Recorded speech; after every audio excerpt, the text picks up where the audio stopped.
Hello, people of the internet. Today we'll be talking about what would have happened to the HMHS Britannic if it didn't sink in 1916. So, let's get on with it. On December 23rd, 1915, the HMHS Britannic entered service as a hospital ship due to World War I. On June 6, 1916, she was handed back over to White Star Line for passenger service.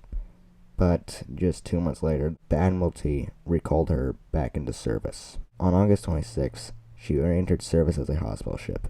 She continued service as a hospital ship without problem until January 22nd, 1917, when the Britannic was turned into a troop ship. She continued like this until the end of the war on November 11th, 1918. After this, she took American and Canadian troops back home until August 18th, 1919, when she was handed back over to White Star Line to be turned into an ocean liner, departing on her maiden voyage on July 29th, 1920. The ship was a hit, and she was incredibly popular, and she didn't even have any significant problem until May 6, 1928, when she ran aground off Southampton. But this was not much of an issue, and she was freed on May 8th. After this, and even after the Great Depression started, she was still somewhat popular.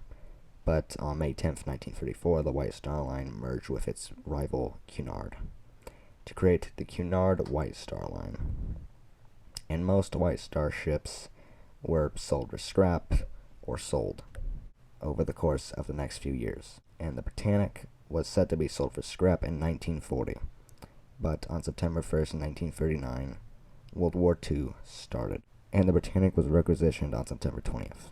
She entered service as a troop ship on November 30th. Over the course of her war career, she had 3 major problems.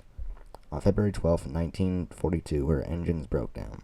Luckily, she was close to New York, so she was easily towed and repaired. She re-entered service on April 21st.